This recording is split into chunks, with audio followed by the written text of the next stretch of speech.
Hi, friends. Welcome to the Shaw Local Bears Insider Podcast.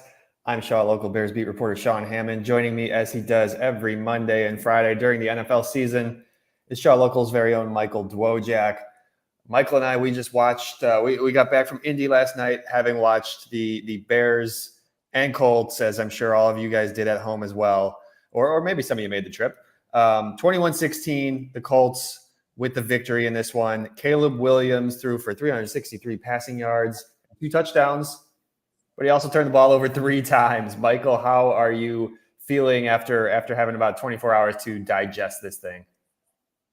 I feel like it's one of those things where, it doesn't look great, right? Like you obviously came into Indy and you wanted to win the game, and there's a lot of questionable things that we'll talk about, some coaching decisions, some play calls, execution, and that kind of stuff. But there's also some good things that you can kind of take from this loss. And I know everyone probably doesn't care about my positivity and like what you can possibly take from a loss like this. I understand that, but I do think that there are some good glimpses into what potentially could be good, and but also some what can be bad. In my takeaways that kind of led with that the Bears went to Indy hoping to kind of answer some questions, and I feel like they have more questions than answers. So I think that's kind of how it is. Like you saw some good stuff from Caleb Williams, some bad stuff from Caleb Williams, and you saw some questionable coaching as well. So I think we'll see. There's a lot to look through. There's a lot to go through in this game. You and I were talking about how it felt like a million things happened in this game on Sunday, and we're here to break it down for you guys. Yeah, thank you, everyone in the chat who's joining us now. I see a bunch of our regulars, Sports Chicago Style, Mike Johnson, Rick.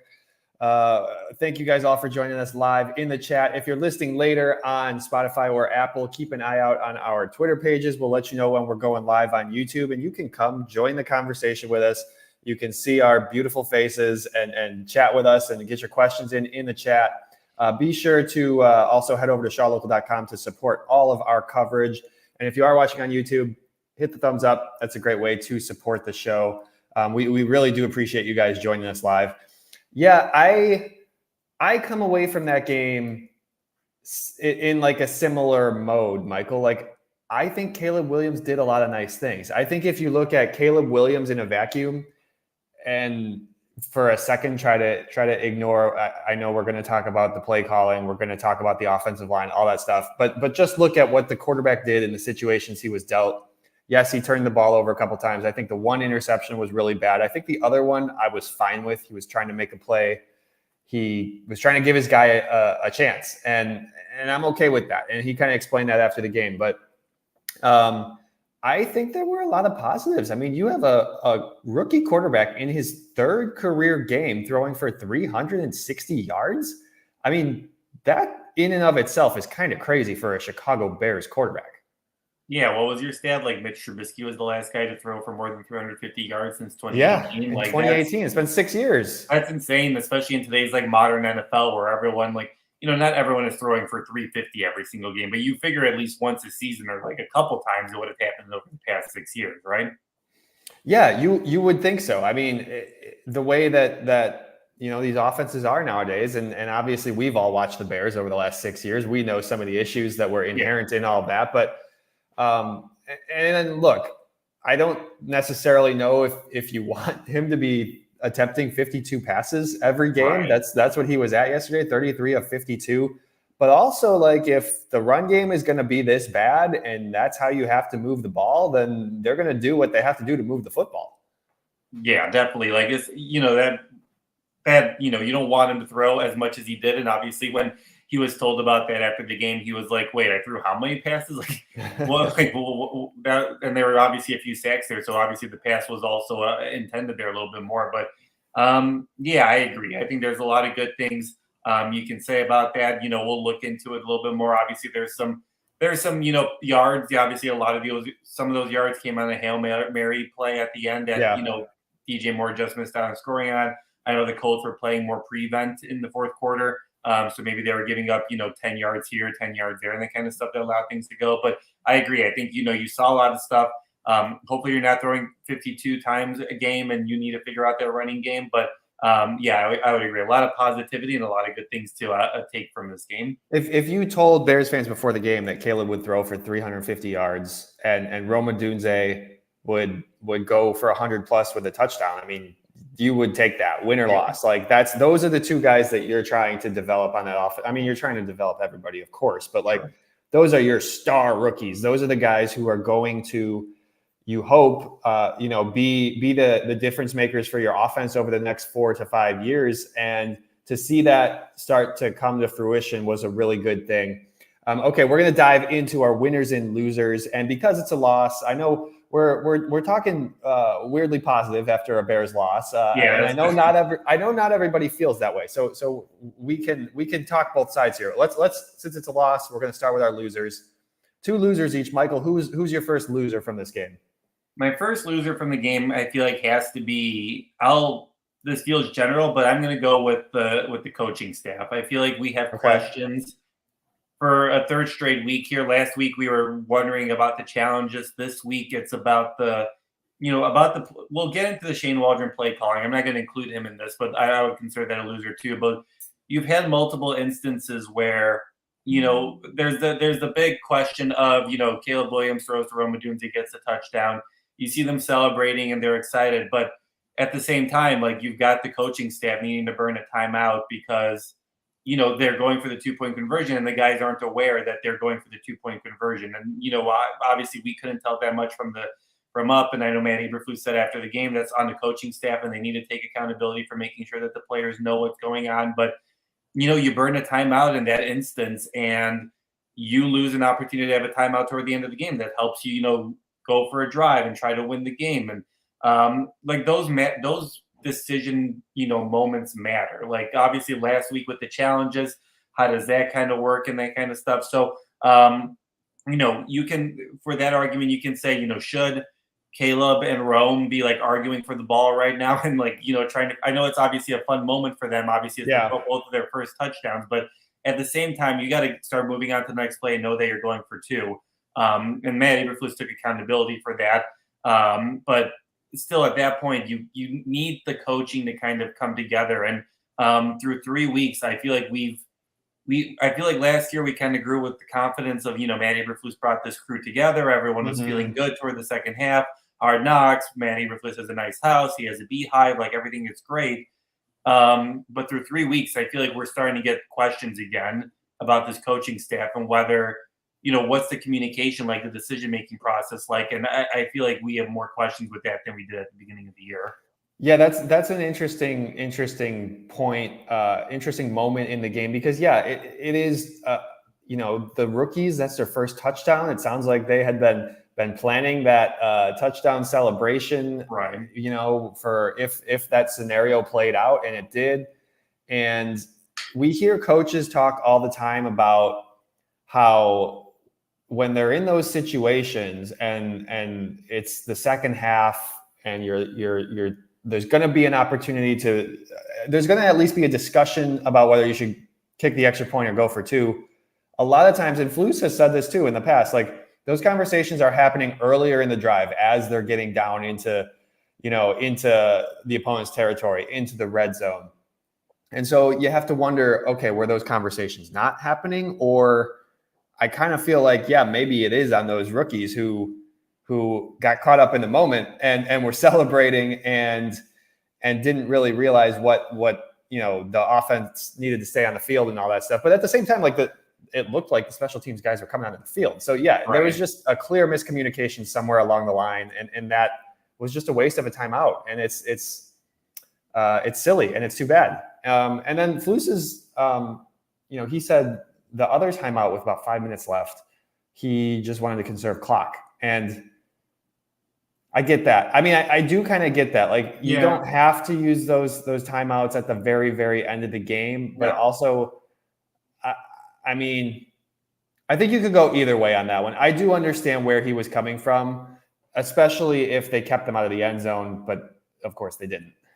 Right. Yeah. Those are one of those you can play like clock management, like, do the math. Is it going to make a difference here if you use the timeout here? If you're going to use it here, does it behoove you to stop the clock earlier than the 2-minute warning and or have more timeouts after the 2-minute warning. Obviously that one I wasn't too upset about. I know some fans were a little bit upset about, but yeah, I would agree. Like it's just you see, for how long this coaching. I know obviously there's some new coaches in the building. Yeah.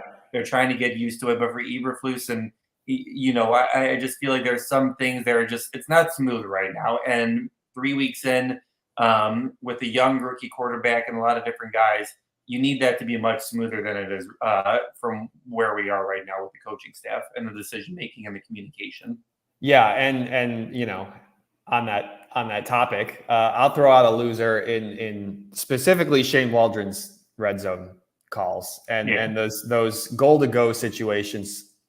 I mean, I don't know what you say after that. That was one of the worst fourth down plays we've seen in a long time. And I think we've seen a fair amount of them over the years watching the Chicago Bears. You get down there inside the 5, you give 3 straight handoffs to Khalil Herbert. He gets you down to the 1, but he can't get into the end zone.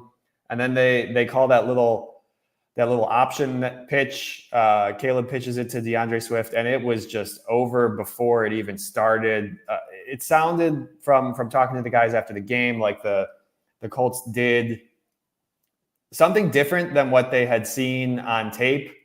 And sure, okay, I get it, but I mean, you got to adjust if that's the case. I don't know. That was just a really disheartening situation. You and I were talking on the drive home after the game, Michael, like that really could have changed the whole complexion of the game, because then you're not chasing a touchdown in that second half. Yeah, and the game would be tied 7-7 at the half, and you build confidence doing that kind of stuff, right? Like they looked really good on that drive. They put down, I think it was like 12 or 13 plays in order to get there. And to just leave, without a score is crazy. Like, that third down play where you have, Khalil Herbert going for no yards. You had DeAndre Carter blocking Lewis for the Colts, and that just doesn't make any sense to me. Like, why? How are you having DeAndre Carter like blocking him and trying to stop him? And at least put like Cole Kmet there. Put some like you have Mercedes Lewis. I forget exactly what the personnel was for that play, but you need to have a better matchup if you're going to do that. So that third down play didn't make any sense to me. The Wildcat a little bit before didn't make sense to me either.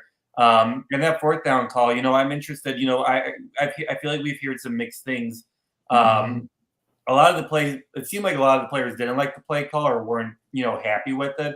I'm kind of curious to know, is that a position where Caleb checks out of that play and looks at it and that kind of stuff? And is the coaching staff just kind of taking it and they're just like, well, we're not going to put on a rookie quarterback. We should have called a better play. Like that part's also interesting because you just kind of see it and like you just see it's not going to happen at all.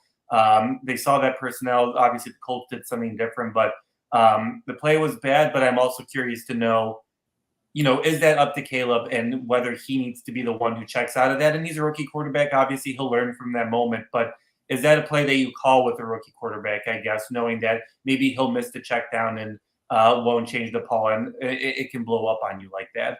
Yeah, and everybody said that they had repped that play a bunch in practice. Right. And I think that's, that kind of goes without saying. Like they rep all these plays, but especially those plays where you're trying to get into the end zone. I'm sure they practiced that a lot. And Caleb's explanation, Caleb was specifically asked, I think you were still in the locker room, Michael, but he was asked about whether he could have changed that play. And he thought about it for several moments before giving his answer. So I do wonder kind of what was, what logistics he was going through on how he wanted to answer that. But his explanation, at least the public one that he gave us, was by the time they got to the line of scrimmage, the play clock was down to 10. He has the option to change the play call, but the clock was ticking. There wasn't a lot of time to do it.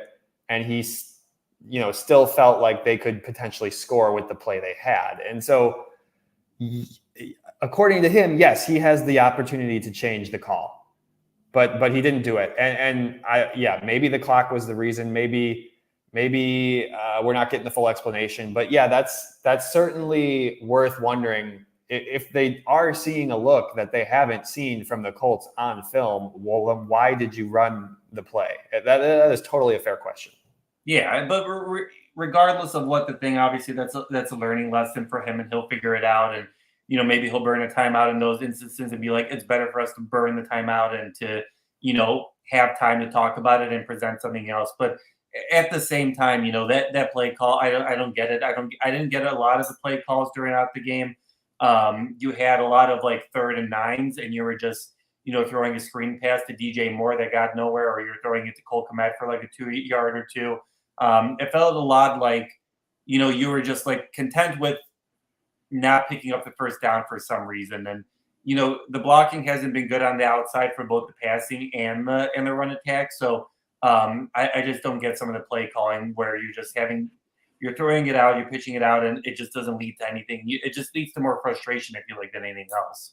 Yeah, it does. And I'll throw out another loser too. And somebody mentioned this in the chat, and I can't find the comment at the moment, but I'm going to throw out Cole Kmet and Mercedes Lewis for that strip sack. I mean, yeah. Now also, should they be in that position? Right. That's it. I don't know if that's a good idea, but also you have 2 of them, so it's a 2-on-1. It looked like Lewis kind of looked to his right for a second and left Kmet on Latu alone, and that was all it took for Latu to get by him, and then both of them were chasing him, and it wound up with the strip sack that really pretty much put the game to rest. I know the Bears still had another chance. They were able to go down and get some more points, but it was just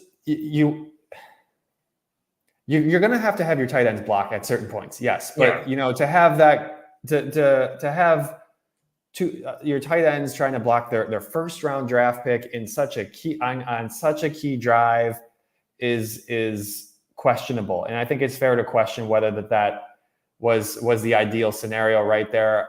I don't know. It's hard to say. Like, yeah, you bring in some extra help. You got those tight ends there. They should be able to get the job done. I don't know what happened there between them. I don't know. Cole just got beat, and it wound up costing them. Probably cost. You don't know if the Bears would have gone down and scored, but it certainly cost them a shot to go take the lead. Yeah, definitely. I think that was an interesting move. It's one of those things where I feel like the common thing we've kind of heard from the Bears coaching staff and the Bears this year has been execution, and I feel like a lot of the coaches and the players are putting it on execution, and it's up to the players and that sort of stuff. But you got to play your matchups right the same way too, right? Like you can't have DeAndre Carter trying to block a big defensive end. Like it's one of those tough things where it's like, yeah, Cole Kmet and needs to make sure that he's blocking that play, but at the same time, is that the best person to put in that position? Are they the best players to do that? So it's just those personnel decisions that sometimes you're just kind of like, I don't know what the thought process here was, and it doesn't seem like we're really getting clear answers when it comes to that type of stuff.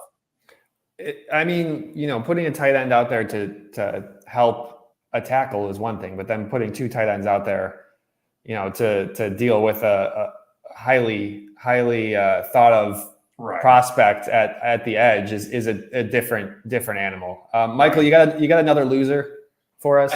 I'll go with just the running back room. I just think that it's not, you came into this game, the Colts are the worst pass rush defense in the league. And you got nothing. You just like, it doesn't look good. There were some spurts in the first, on the first drive, couple of drives where you finally went up the middle and it worked, right? Like they got 4 or 5 yards. Like DeAndre Swift looked confident. Like there were things that looked good, but for some reason it's just not happening. Like for the perimeter, pass, the run block is not working at all. This kind of goes back to Shane Waldron and his decision to continuously keep running on the outside and that sort of stuff. But at the same time, like when it isn't working up the middle, you'll have somewhere else to go at the same time. So that running attack just isn't working right now. I don't know what the solution is at this point. Obviously, you have your offensive lineman, you have your running back group, and at this point, it just kind of comes down to execution and making sure that you're creating those holes and you're pushing up, uphill as you're going side to side. So, I don't know what that room is just not working right now, and it's really deflating the offense, because if you can't run the ball, you're forcing Caleb to throw the ball 52 times, and that doesn't really put him or the offense in a good position.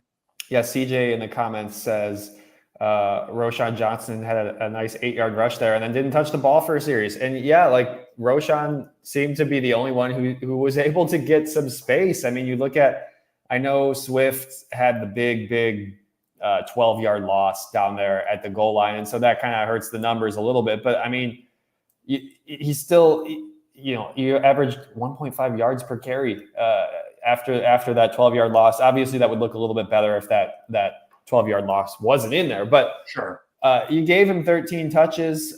You gave him another 4 targets in the passing game, and he's just not able to get anything going at the moment. And yeah, Roshan, I thought looked pretty good running north to south, right up the middle. That's kind of what you need. And then you got Khalil Herbert, who seems to be like the goal line back who can't really seem to find any space at the goal line. So I don't know what I don't know what's going on with any of those 3 guys right now, because it's just not good. And yes, of course, that has to fall on the offensive line too, because I think we all saw that screenshots of what happened on that Swift pitch play where you got like 4, maybe it was all 5 offensive linemen laying on the ground looking backwards. That's never a good sign. And so, yeah, like this run game is non-existent, and you're forcing your quarterback to throw the ball 50 plus times. I don't know how long you can really make that work. Yeah. And at the same time, you're stunting his development, right? Because if he seems, smart enough. He seems like he's got the talent and that sort of stuff, but you're not putting him in a position where he can rely on his run attack at all. And that's what a rookie quarterback needs to start the season. And you need to be able to pick up 5 yards. You need to be able to pick 2 yards up, with any of your, running backs. So it's just, it's tough to just, expect, this growth. And we've seen some good things from Caleb, and then it's hard to put Caleb in the back, to be like, well, Caleb's not developing the way we want to because he's making mistakes. Well, he's forced to make mistakes because he can't rely on a run attack, and he's forced to, make a 3rd and 8 or like that sort of stuff. So, I don't, and we can kind of get into this a little bit. I don't really know what the solutions are at this point. Like, do you switch out your offensive lineman with anyone? Who's there really to switch out and that sort of stuff? It's just a thing where at some point you just got to execute, and you just got to make sure you're making your blocks and just creating some sort of momentum and some sort of holes for your running backs to kind of, make plays. I do think the communication in terms of like picking up things in pass protection was better than a week earlier. Now that's not really saying much because it was pretty darn bad against Houston. But I mean, yeah, they already made the one switch that they could really make. They went to Matt Pryor at the right guard spot. They sat Nate Davis down on the bench. And I know Nate Davis was dealing with some sort of injury late in the week, but when Braxton Jones went out for a play, they threw Davis in there. So like he's good enough to go. Like they were okay putting him in the game when they needed to for a pinch. And luckily Braxton seemed to be fine and played the rest of the game. But without Ryan Bates, who is on IR for at least another 2 games, I don't know what other change they can make. Matt Pryor is a veteran guy who they brought in free agency on a 1-year deal. And Nate Davis was the clear weak spot on the offensive line early in the season. You could maybe argue that Coleman Shelton has to play better too. But they made the one switch with Pryor. I don't know that there's another backup that they feel is that they feel comfortable putting ahead of any of the starters. I mean, Karan Amagaji was active yesterday for the first time, but he's a rookie coming out of Yale who didn't get to play a single preseason snap because he was injured. And he missed most of his, college season too, right, with that injury. So like he hasn't played football in a while. And so I don't know when. I mean, you want to work him in there eventually, probably, but I think it's most likely going to be his first snaps are when somebody gets hurt and you're kind of forced to throw him in there. And I don't know if that's a great scenario. No, it doesn't really, help him develop and that sort of stuff. But, it's one of those instances where this is kind of where they're at right now, right? Like there's no real big changes you can make. Eventually you hope, Bates comes back and you can maybe look at some stuff. And Borum, obviously he's not around right now too. Maybe he would present you with a look that you would like, or a good rotation or something like that. But it'll be really interesting to see just what adjustments are made, whether, I'm sure Matt Eberflus will be asked about that today up at Hallis, just with our running attack. And, the frustrations are there. Like, you talked with, DeAndre Swift after the game yesterday, and he didn't sugarcoat it. He literally said, like, it's frustrating. Like, he is someone that is, obviously, very talented, is able to do a lot, was expected to have a boost, and is just not there right now for their running attack. So it'll be interesting to see how they approach things this week, going against a Rams team that, beat the 49ers and didn't seem to have trouble scoring points at all, even without some of their key players. We'll shift here to our two winners from the game. I'll throw out Matt Pryor for a winner because, like we said, he took over that starting spot. I thought he was fine. You didn't really notice him out there a whole lot, which is a good thing. Rick in the comments said when Bates comes back, he thinks that it's going to be Bates at center over Shelton, and then keep Pryor in the lineup over Nate Davis. I mean, potentially, yeah. I really do think anything's on the table, and especially with Bates, who can play multiple spots. You have options there, assuming he comes back fully healthy and ready to go. And maybe that's an opportunity.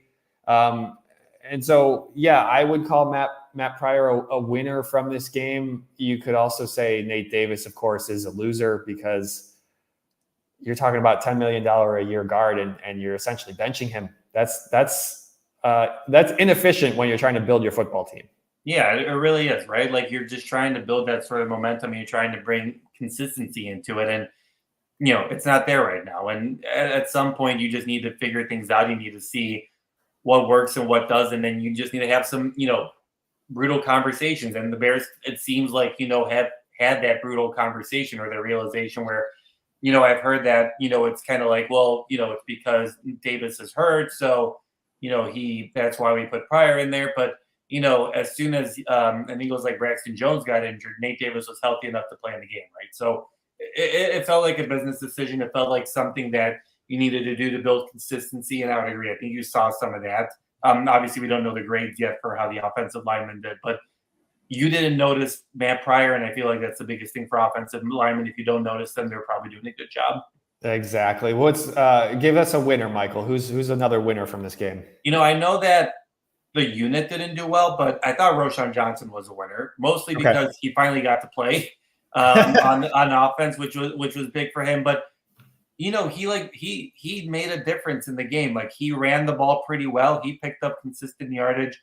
He had a couple, I think it was one or two plays where he caught the ball pretty well and got some some yak after it. So listen, Roschon Johnson, we know that he's a talented player. We know he can do it well. We were questioning why he was inactive in week 1. It seems like he was dealing with an injury. Why he didn't play him against week 2? That was a little bit concerning. So, listen, it's good that he got out there. I agree with, I forget who the commenter was, but use him more. Like, you have a consistency with him. He's been able to do something pretty well. You got to use him more and take advantage of it, because what you're doing right now isn't working. You got to go with the hot hand. And the fact is, he led you. This is just such a sad stat, but he was your leading rusher with 30 yards on 8 attempts. He outgains your starting running back. I'm not saying that you put him in over Swift, but you got to keep giving him chances.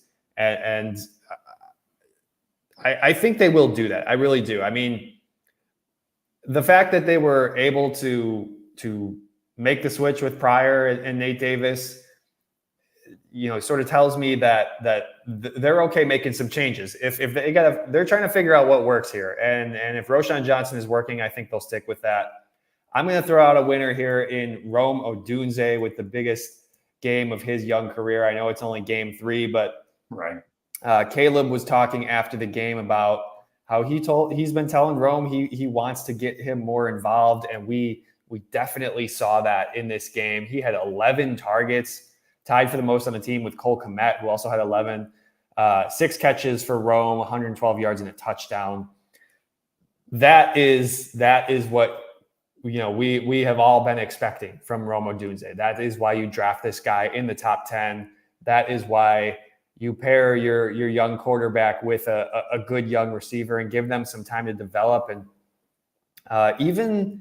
I touched on it at the very top, that interception on the deeper toss that Caleb threw, not the bad one along the sideline. That was probably just a ball he should not have thrown. But the one he was targeting Rome, Caleb's explanation was the defensive back had his back turned to me and couldn't see me throwing the football. And so, I'm taught if a defender can't see you and you got one of your best receivers out there, give him a shot.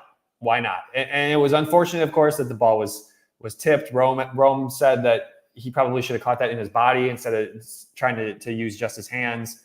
There's a number of different ways that play could have been different, but I like giving your guy a shot. I like that Caleb has the confidence in Rome already. You could see it growing just throughout that game.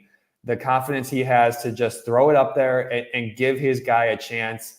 I know that the deep balls from Caleb have been a little bit hit or miss here early in the season, but I kind of chalk that up to a rookie quarterback. You're never going to be perfect on those. Those are low percentage throws to begin with. Right. But I think this was a really, really great game for Rome. And I think it's a great game for his confidence after a slow kind of first couple of games. Yeah, definitely. And I think it helps the entire offense, right? Like talking with, DJ after the game, he talked about how he was kind of like a decoy a lot and they were focusing on him and that kind of opened things up for Rome. But I think as soon as, defenses realize that, you can't just leave Rome like one-on-one or like you need to, cover him better, then that opens things up more for DJ Moore or eventually Keenan Allen when he comes back, or Cole Kmet or like other targets. But yeah, I think it's huge. Obviously that pass that, Caleb had to Rome, it wasn't, particularly easy, right? Like it was a good throw. It was a good, get up and grab it. I think that has to have you really confident in the future, just seeing them, really start to put that connection together. You got one more winner for us, Michael? I've seen, I don't know whether CJ was the only one who said it, but I've seen some other guys say it. I think Cole Kmet is a winner in this game. I think he had like his biggest, I think it was his most, catches and biggest yardage this year. But I would agree with CJ's comment there. He was used like a tight end. I'm glad to see that, Shane has kind of fixed that part. Because he made some tough, there were a few third down passes where, he just went up the middle through the, Cole was hitting, he made the catch and he got the first down. That's a great safety net to have for Caleb to be able to do that. And so,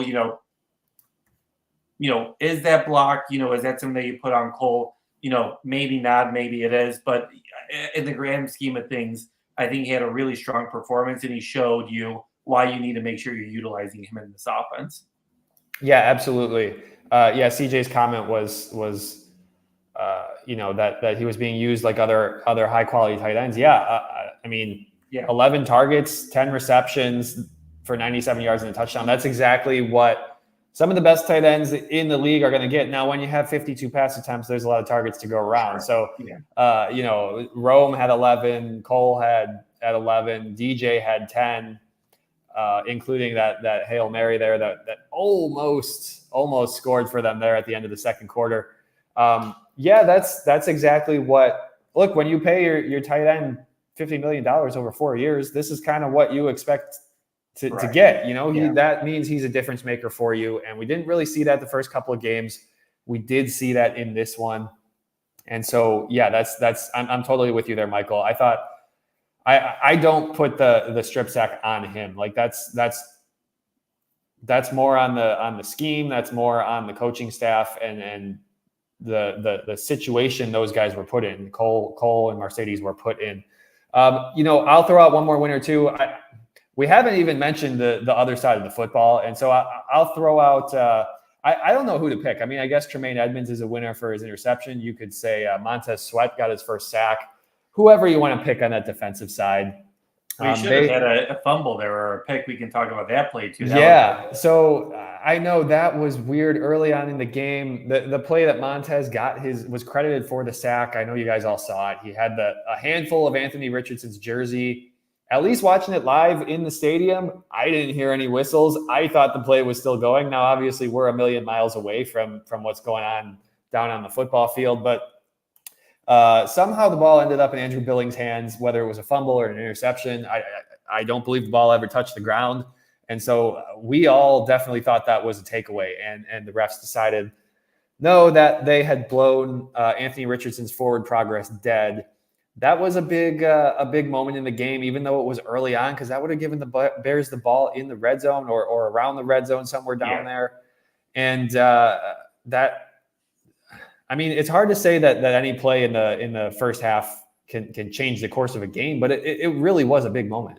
It was a big moment, and it was funny because I feel like no one really got a good explanation for that play, and it was funny because I think the Colts, it was their second touchdown, ended up scoring on just a big pile pushing through, and there was no whistle blown for the lack of progress and for the momentum and that kind of stuff. So those were two very interesting plays, just to kind of see why it was called for one. And I think if you listen to the TV, I was listening to the TV version this morning. You hear the whistle after the ball is out. So it was interesting. I don't know whether you can challenge that play or not, whether that's another miss by the coaching staff. But going back to your overall picture, I think the defense had a great game. The third touchdown they gave up, the Colts started on their own 16-yard line. The defense is tired at that point. I don't really put that on them. You got two turnovers. Jalen Johnson started the third quarter with the big turnover, and that led to points. So, listen, that defense has been doing great so far this year. Sure, were there a couple passing plays where, I think, Alec Pierce burned Jalen Johnson. That happens. That's just the NFL, right? Other players are good too in this league. So those big passing plays will happen. But for the most part, this defense has been great to start the year, and they had another strong day, with another two takeaways. Yeah, and I know you could say the interception that Anthony Richardson threw just after halftime was a terrible, terrible throw. Yeah. But you still got to take advantage of it. I know it's fallen in your breadbasket. Jalen Johnson was the one on the receiving end of that, but you still got to make the play. And we saw Jalen plenty of times early in his career have interceptions in his hands that he couldn't hold on to. Rick also wanted to mention the Hardy, the offsides penalty on the punt. That was a killer. Yeah, the Colts scored a few plays later. You can't have mistakes like that. I think Richard Hightower is not going to be happy about that one. There's so many different ways that this game could have gone different, and I think that's what Matt Eberflus was saying. This game was there for the taking, and the turnovers really hurt. Of course, that's you can't win turning the ball over 3 times. And I don't know how good that Colts team is going to wind up being when this season's all said and done. That's probably the type of team that a good football team beats. Because, Anthony Richardson is turning the ball over, and their defense is just fine. It's nothing to get too excited about. But you're still dealing with a rookie quarterback who's learning on the fly. This is kind of what you signed up for when you wanted to draft Caleb number 1 and start him right away, name him the starter in April or May or whatever that was. There's going to be the good. You got to take the good and the bad, because that's just kind of how this ride is going to go. And you hope the mistakes, the bad turnovers and stuff like that, slowly start to filter out here as the weeks go on. And I think this goes back to the big picture thing, right?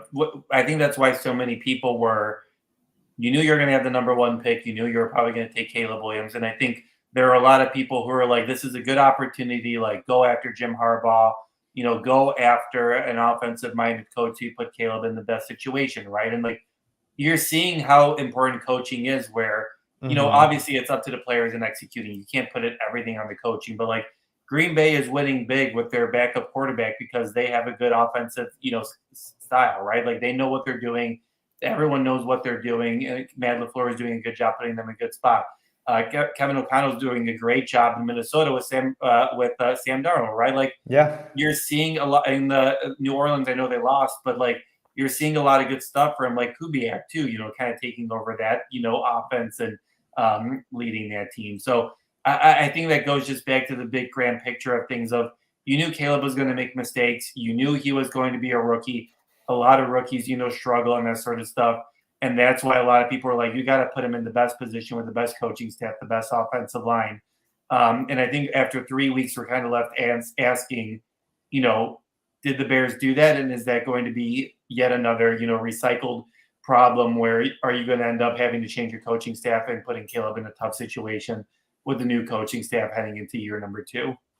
Yeah, that's all fair to wonder. I think the positive you can take from this is look, you got this rookie quarterback for the next 4 years, 4 years, potentially 5. He's throwing for 350, 360 yards. Right. He has abilities that you can see out there. Yeah, he made some dumb mistakes. Yeah, his offensive line isn't perfect.